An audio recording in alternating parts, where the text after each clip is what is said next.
तो students, terminology of screw thread को के सेकंड पार्ट को समझने के लिए आपका स्वागत है। इसमें फिर आता है और अगर आप ये वीडियो फर्स्ट टाइम देख रहे हैं तो बेटर है कि डिस्क्रिप्शन बॉक्स में जाके देखिए, उसका फर्स्ट पार्ट वहां से क्लिक करके वो देख लीजिए, फिर ये सेकंड पार्ट को देखें, तभी इसको आप अच्छे से समझ पाएंगे। अगर आप डायरेक्ट यहाँ देखना चाहेंगे तो भी समझ में आ जाएगा, लेकिन बेसिक चीजें जो थी वो मैं फर्स्ट वीडियो में बता चुका हूँ। तो प्लीज डिस्क्रिप्शन बॉक्स में जाके फर्स्ट पार्ट उसको देख लीजिए। 7वें नंबर पे है स्क्रू की धुरी, यानी axis of a screw. Screw की सेंट्रल लाइन जो उसकी पूरी लंबाई होती है उसको स्क्रू की धुरी चित्र संख्या 6 में है। तो स्क्रू की सेंटर लाइन में आपको दिखा देता हूं जो 7 पॉइंट है। तो ये देखिए, ये है 7 पॉइंट। तो इसकी जो सेंटर लाइन है, आप देख रहे हैं ना, ये जो उसका ये है, जो ये जो लाइन है, इसको क्या बोलते हैं? सेंटर एक्सिस बोल देते हैं, 7 पॉइंट। फिर आता है क्रेस्ट। ठीक है, स्क्रू थ्रेड की ऊपरी सतह को जहां 2 साइडें मिलती है उसको क्रेस्ट कहते हैं। ठीक है, तो अब 8 नंबर क्रेस्ट देखते हैं कहां है। तो ये देख सकते हैं, मैं इसे थोड़ा जूम कर देता हूं ताकि आपको अच्छे से दिखे। तो दोस्तों ये है, देखो, ये कोई थ्रेड है ना, थ्रेड का जो सबसे टॉप पॉइंट है, देखो, किसी थ्रेड का सबसे टॉप पॉइंट जो होता है उसको क्या बोलते हैं? क्रेस्ट बोलते हैं। तो यानी ये भी क्रेस्ट कहलाएगी, ये भी क्रेस्ट है, ये भी क्रेस्ट है, ये भी क्रेस्ट है, यानी सबसे ऊंचा बिंदु, थ्रेड का सबसे ऊंचा बिंदु क्या कहलाता है? ये देखो, ये भी क्रेस्ट है, ये भी क्रेस्ट है, ये भी क्रेस्ट है। तो यानी किसी भी थ्रेड के जो सबसे ऊंचे बिंदु होते हैं उनको क्रेस्ट कहा जाता है। देख सकते हैं आप, ये देखिए, ये सबसे ऊंचा बिंदु है, इसको क्या कहेंगे? क्रेस्ट कहेंगे। फिर आता है रूट, 9 नंबर रूट। ठीक है, रूट में क्या कह रहा है? स्क्रू थ्रेड की निचली सतह जहां दोनों साइडें मिलती है को हम इसकी रूट कहते हैं। तो देखते हैं 9 नंबर रूट क्या है। तो ये रहा 9 नंबर, मैं इसको थोड़ा जूम कर देता हूं। तो ये आप देख सकते हैं, ये रूट कहां है? किसी भी थ्रेड का जो सबसे निचला बिंदु होता है ना, इसको क्या बोलते हैं? रूट, यानी जड़। ठीक है, समझना हो तो हमेशा याद रखना, क्रेस्ट हमेशा सबसे ऊपर होता है और जो रूट मतलब किसी पेड़ की जड़, तो यानी थ्रेड की जड़ और पेड़ की जड़ हमेशा सबसे निचले पॉइंट में होती है, तो इसीलिए इसको हम क्या बोल देंगे? रूट। तो अगर आपको रूट याद रहेगा तो क्रेस्ट याद करने में दिक्कत नहीं आएगी, क्योंकि रूट का खुद ही मतलब होता है कि जड़, यानी थ्रेड की जड़ है। तो हर जगह ये देखिए, ये भी जड़ है, ये भी जड़ है, ये भी जड़ है। तो इसी को अगर आपको, क्योंकि यहाँ पर थोड़ा इसका एरो ढंग से बन नहीं था, तो ये वाला पार्ट आप देखो जरा, ये ना, ये एक छोटा था, इसको जूम करके बड़ा दिखाने का तरीका है। जैसे ये छोटा था, इसको बड़ा करके यहाँ दिखा रहे हैं, तो यहाँ पर अच्छे से आप देख सकते हैं, ये रहा रूट। मैंने यहाँ लिख दिया 9 नंबर का, अगेन ये रूट। इस जड़ को, यहाँ जो जड़ वाला पॉइंट है, इसको क्या कहते हैं हम?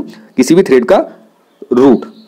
फिर आता है फ्लैंक या साइड, यानी फ्लैंक या साइड। ठीक है, यानी फ्लैंक ऑफ थ्रेड। रूट और क्रेस्ट को मिलाने वाली सतह को साइड या फ्लैंक कहते हैं। तो देखते हैं फिगर में कहां है, ये देख सकते हैं, ये रहा फ्लैंक या साइड। ठीक है, ये क्या है? फ्लैंक या साइड। यानी देख सकते हैं कि जो थ्रेड है, इसकी एक किनारी तिरछी ये जा रही और एक तिरछी ये जा रही है ना, हल्की सी वी शेप है ना, ये है ना वी शेप। तो इसकी जो किनारियां होती हैं थ्रेड की अगल बगल वाली, इसको फ्लैंक या साइड बोलते हैं, थ्रेड की साइड। तो हर एक की साइड देखिए, यहाँ भी थ्रेड की साइड 2 साइडें हैं, यहाँ भी 2 साइडें हैं, यहाँ भी 2 साइडें हैं। तो ये क्या बोलाता है? थ्रेड की जो साइड्स होती हैं उसको बोलते हैं फ्लैंक या side, thread of side. Again 11 point आता है, थ्रेड का angle, angle of thread. Thread angle भी बोलते हैं इसको और एंगल ऑफ थ्रेड भी बोलते हैं। स्क्रू थ्रेड को 2 साइडें आपस में जिस कोण पर मिलती है उसे थ्रेड का कोण कहते हैं। तो दिखा देता हूं मैं आपको 11 नंबर। यहां पर आप देख सकते हैं, ये जो थ्रेड की जो 2 साइड है, यानी फ्लैंक है, ये जिससे जो ये लगा हुआ एंगल बन रहा है ना, देख रहे हैं, इसमें 60 डिग्री लिखा है। तो ये 11 नंबर क्या है? एंगल ऑफ थ्रेड, यानी या थ्रेड एंगल। तो बेसिकली ये सबसे इंपॉर्टेंट पार्ट है कि जब मैट्रिक में हम कोई टूल को तैयार करते हैं 60 डिग्री से, और उसको जब उससे थ्रेड काटते हैं तो सेम शेप आ जाती है। तो यानी कि जो 60 डिग्री दिखा रहा है, यानी जो थ्रेड अभी इसमें बनी हुई है, ये मैट्रिक थ्रेड कटी हुई है। और अगर इसकी जगह ब्रिटिश प्रणाली में हमने थ्रेड काटनी होती तो वहां पर जो एंगल रखते हैं वो 55 डिग्री रखते हैं टूल का, और उसके वजह से जो फॉर्मेशन तैयार होती है, जो थ्रेड की एंगल हमें मिलता है, वो मिलता है 55 डिग्री का। तो जब ये जो होता है एंगल, इसको ये क्या होता है? Angle of thread. ये बहुत क्रिटिकल डिस्क्रिप्शन है जो मैं आपको समझा रहा हूं। अच्छों को भी ये बेसिक चीजें समझ में नहीं आती। तो अगर आप शुरू से आखिरी तक धैर्य से बने हुए हैं तो मुझे उम्मीद है कि इसको आपने अच्छे से समझ लिया होगा। तो नॉर्मली मैंने बता दिया कि मैट्रिक थ्रेड में जो टूल तैयार करते हैं हम 60 डिग्री का तैयार करते हैं, इसीलिए उसकी जो फ्लैंक होते हैं उसका एंगल भी 60 डिग्री आता है। और जब ब्रिटिश थ्रेड काटनी होती है तो उस टाइम हम उसका एंगल, जो टूल का एंगल 55 डिग्री बनाते हैं, तो जिससे जो थ्रेड कट के आती है उसका एंगल भी 55 डिग्री मिलता है। अब ये देखिए, यहाँ पर एक फिगर और है, इसमें हमने क्या दिखा दिया कि जो नट है, देखिए कोई नट है जिसको एक सेक्शन एरिया आपको दिखा रहे हैं, और एक ये बोल्ट है। तो एक तरह से नट बोल्ट ये चढ़ा हुआ दिखाया जा रहा है। तो जैसा मैंने आपको बोला था कि अगर आपने अपने साथ में नट बोल्ट साथ में रखा हुआ है और अगर आप उसको चढ़ा दें तो चढ़ाने के बाद बाहर से वैसा दिख रहा है और अंदर से देखो इमेजिन कर लेना वो ऐसे दिखेगा। तो जो येलो वाला पोर्शन है वो नट का है और जो मैंने ब्लैंक छोड़ा हुआ है ये क्या है, वो बोल्ट का होगा। ठीक है, तो इसमें क्लियरेंस होती है। देखिए आप उसको चढ़ाए उतारें तो चढ़ाने उतारने के बीच में कुछ उसमें वो टच होती हैं, नट और बोल्ट कुछ पॉइंट पे टच करेगा और कुछ जगहों पर क्लियरेंस होगी। तो जो क्लियरेंस है वो इसने दिखा रखी है। देखिए ये साइड क्लियरेंस है, ये भी साइड क्लियरेंस है। ठीक है, इसके अलावा दिखा रहा है यहाँ पर आप देख सकते हैं, यहाँ पर जो ये जितनी डिस्क्रिप्शन यहाँ दी गई है ये सारी बोल्ट की दी है और यहाँ पर जो डिस्क्रिप्शन दी गई है वो अधिकतर नट की है, जैसे नट की इंटरनल थ्रेड। तो अगर आपके हाथ में अभी है, जैसा मैंने कहा था, अगर वहां देखोगे तो आपको अच्छे से समझ में आ जाएगा। ठीक है ना, और यह स्क्रू की एक्सटर्नल थ्रेड। तो ये यहाँ ये ऐसे समझने से बेटर है कि अगर आपके पास नट बोल्ट था और वहां आप देखेंगे इजीली आप समझ जाएंगे। तो जो मेजर डाया है ये बोल्ट का दिखा रहा है, पिच जो डाया दिखा रहा है ये भी बोल्ट का दिखा रहा है, माइनर डाया ऑफ स्क्रू ये भी बोल्ट का दिखा रहा है। ठीक है, और यहाँ पर ये नट का दिखा रहा है माइनर डाया। तो ये बेटर है आप अलग अलग देख के फिर जोड़ के समझेंगे तो अच्छे से समझ में आ जाएगा। तो इसको ज़्यादा डिटेल में नहीं जा रहा हूँ, नहीं तो कंफ्यूज हो जाओगे। अदरवाइज अगर इसको अच्छे से समझना होगा तो जब हमारे कॉलेज खुलेंगे तब दोबारा मेरे से डिस्कस करोगे तो मैं अच्छे से समझा दूंगा इसको। ठीक है, अब आता है 12 नंबर हेलिक्स एंगल। थ्रेड के झुकाव के कोण या पिच डायमीटर की दूरी के लंबवत चूड़ी के हेलिक्स द्वारा बनाए गए कोण को हेलिक्स एंगल कहते हैं।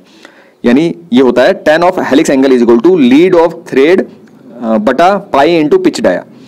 तो अगर आपने पहले वाली वीडियो देखी है तो उसमें मैंने लीड ऑफ थ्रेड और पिच डायमीटर अच्छे से समझा दिया है। और इसके अलावा जो हेलिक्स एंगल है एक वीडियो पहले और बनी थी जिसमें मैंने एलिमेंट्स ऑफ थ्रेड के बताए थे, तो उसमें मैंने हेलिक्स एंगल को बहुत अच्छे से समझा दिया था। तो दोनों के ही वीडियोस के डिस्क्रिप्शन में इस वीडियो के नीचे दोनों वीडियो के लिंक ही मैं इस वीडियो के डिस्क्रिप्शन में डाल दूंगा। तो वहां से हेलिक्स एंगल के लिए भी वो देख लीजिएगा वीडियो। और उसके अलावा जो इससे पहले वाली वीडियो है जिसमें थ्रेड के मैंने स्टार्टिंग के पॉइंट्स बता रखे हैं उसमें लीड ऑफ थ्रेड और पिच डायमीटर दोनों है। तो दोनों वीडियो के लिंक डिस्क्रिप्शन में होंगे, उनको क्लिक करके आप वहां पर देख सकते हैं। तो इसको मैं ज्यादा इसमें बता नहीं रहा हूं, फिलहाल मैं दिखा देता हूं 12 नंबर कहां है। ये देखिए ये है 12 नंबर, है ना, हेलिक्स एंगल। आप देख सकते हैं जो ये थ्रेड है ये थोड़े एंगल में है, देख सकते हैं ना, ये थोड़ा एंगल में है। ये देखिए ये थोड़े से एंगल में है, ये ना, ये थोड़े एंगल में। और यानी इसी झुकाव को इसने एक कोण नाप दिया, देखिए यहाँ से, है ना, यहाँ। तो इसी को क्या बोलते हैं, हेलिक्स एंगल। तो इसके डिटेल में मैं बता चुका हूं, तो वहां पर आप दूसरी वीडियो में लिंक में जाकर टिक करना, वहां से पता चल जाएगा। फिर आता है चूड़ी की गहराई यानी डेप्थ ऑफ थ्रेड। तो क्या कहता है डेप्थ ऑफ थ्रेड में, चूड़ी की क्रेस्ट और रूट के बीच की लंबवत दूरी में मापी गई दूरी को चूड़ी की गहराई कहते हैं। तो आपको याद होगा कि इससे पहले वाली वीडियो है डेप्थ ऑफ थ्रेड मैंने उसी में समझा दिया था, बट इसमें भी जल्दी से बता देता हूं आपको। ये जो थ्रेड है तो इसकी जो क्रेस्ट है ये देखिए ऊपर पॉइंट होगा, यानी यहाँ दिखाता हूँ, ये इसकी क्रेस्ट है और इसका रूट जो जड़ होता है वो इसका ये जो निचला पॉइंट है, यानी मैं यहाँ दिखा रखा, देखिए मैंने, ये इसका रूट है। तो अगर किसी थ्रेड के क्रेस्ट में से उसके रूट की सीधी दूरी को माइनस कर दें तो हमें सिंगल डेप्थ मिलती है, यानी ये दूरी मिल जाती है। और इसी को हम क्या करते हैं, डेप्थ ऑफ थ्रेड। तो अगर क्योंकि ये दोनों साइड होती है, इस साइड भी डेप्थ निकलती है, सिंगल डेप्थ इधर है, एक सिंगल डेप्थ इधर है। तो अगर एक साइड की आप डेप्थ दिखा रहे हैं तो सिंगल डेप्थ बोलेंगे, और अगर दोनों को एक साथ बोलना है तो हम उसमें डबल डेप्थ बोल देते हैं। ठीक है, तो ये होती है किसी भी थ्रेड की डेप्थ। ठीक है, यानी जो उसका क्रेस्ट है उसके क्रेस्ट में से उसके जो रूट को अगर माइनस करने जो बचेगा वो क्या होगा, उसकी डेप्थ ऑफ थ्रेड। फिर आता है base of thread. Base of thread दो निकटवर्ती रूट के बीच के पूरे भाग को चूड़ी का आधार कहते हैं। यानी कि मैंने रूट अभी आपको समझा दिया है ना, तो दो निकटवर्ती रूट है ना, उसके बीच के पूरे भाग को चूड़ी का आधार कहते हैं। सो मेरे ख्याल से ज्यादा इसमें डिटेल में जाने की जरूरत नहीं पड़ेगी, आप समझ गए होंगे। फिर है नंबर ऑफ थ्रेड। 15 नंबर है थ्रेड की संख्या, ये नंबर ऑफ थ्रेड। इसका अर्थ है कि 1 इंच में लंबाई में चूड़ियों की संख्या, इसे नंबर ऑफ टीपीआई भी कहते हैं। तो नॉर्मली जो थ्रेड कटती है वो मैट्रिक प्रणाली में और ब्रिटिश प्रणाली में कटती है। जो तो मैट्रिक प्रणाली में है उसमें तो सिंपल एमएम होता है कि भाई दो क्रमगत दांतों के बीच की सीधी दूरी को हम उसकी पिच कहते हैं। तो वहां तो मैट्रिक के हिसाब से हो गई, लेकिन जब हम इंचों में थ्रेड काटते हैं तो वहां पर हम एमएम ये वाली डेफिनेशन नहीं बोलते, वहां पर हम बोलते हैं नंबर ऑफ टीपीआई। यानी नंबर ऑफ टीपीआई का मतलब होता है 1 इंच में कितने उसके दांत आते हैं उसकी संख्या, यानी टीपीआई यानी टूथ पर इंच। टीपीआई की फुल फॉर्म होती है टूथ पर इंच, यानी 1 इंच के अंदर कितने दांतें आ रहे हैं वो। ठीक है, तो नंबर ऑफ थ्रेड का मतलब यही हुआ। तो नंबर ऑफ थ्रेड की जब भी कहीं बात आपने सुन ली तो समझ लेना ये ब्रिटिश थ्रेड की बात कर रहा है, क्योंकि जो मैट्रिक थ्रेड होती है वहां पर हम डायरेक्ट एमएम बोलते हैं कि इसकी इतने एमएम की पिच है, उसकी वो थ्रेड है। तो एमएम की पिच और थ्रेड बोल दिया तो समझ जाना कि वो मैट्रिक प्रणाली में बात कर रहे हैं, और जहां पर नंबर ऑफ थ्रेड बोल दिया तो इसका मतलब ये है कि यहां पर हम ब्रिटिश थ्रेड की बात कर रहे हैं।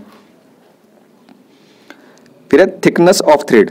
पिच लाइन पर या उसके समानांतर थ्रेड की दो निकटवर्ती साइडों की दूरी को चूड़ी की मोटाई कहते हैं। वीडियो ज्यादा बढ़ रही है तो मैं थोड़ा जल्दी चल रहा हूं, ठीक है। फिर लेंथ ऑफ एंगेजमेंट, 2 फिट पार्टों और मैटिंग पार्टिंग की जितनी लंबाई तक उनकी चूड़ियों का आपसी संपर्क रहता है उसे लेंथ ऑफ एंगेजमेंट कहते हैं। यह दूरी धुरी से मापी जाती है। तो मैं दिखा देता हूं, ये देखिए, ये दिख रही है लेंथ ऑफ एंगेजमेंट, ये है, देखिए ये मैच कर रहा है, जहां से जहां तक वो एंगेज हो रहे हैं, एक दूसरे से मिल रहे हैं, उसको क्या कह देते हैं, उसकी लेंथ ऑफ एंगेजमेंट। इसके अलावा 18 नंबर है depth of engagement. 2 mating part में जैसे नट और बोल्ट में नट की चूड़ी के क्रेस्ट और बोल्ट की चूड़ी के क्रेस्ट की लंबवत में दूरी जो संपर्क में रहती है उसे डेप्थ ऑफ एंगेजमेंट कहते हैं, ठीक है। यानी आप देख सकते हैं ये जो नट है, ये बोल्ट है, ये आपस में मैच कर रहे हैं। तो इसका जो रूट होता है और इसका जो क्रेस्ट होते हैं वो आपस में जो जितने ज्यादा संपर्क में आते हैं दोनों के, यानी सिंगल की बात नहीं कर रहा हूं, नट और बोल्ट को चढ़ाने के बाद जितने संपर्क में उसका रूट और क्रेस्ट आ रहा है तो उसके बीच की सीधी दूरी को उसका डेप्थ ऑफ एंगेजमेंट कहते हैं। तो अगर आपके हाथ में होगा जोड़ के देख लीजिए, अदरवाइज जब क्लास लगेगी बाकी मैं तब बता दूंगा। तो दोस्तों यहाँ इस वीडियो में ये टॉपिक क्लियर हो गया, टर्मिनोलॉजी ऑफ स्क्रू थ्रेड जो हम बता रहे थे, 2 वीडियो में हमने इसको कवर कर लिया। उम्मीद है आपने दोनों ही पार्ट देखे होंगे, अगर नहीं देखे हैं तो डिस्क्रिप्शन बॉक्स में जाके दूसरा पार्ट या पहला पार्ट देख सकते हैं।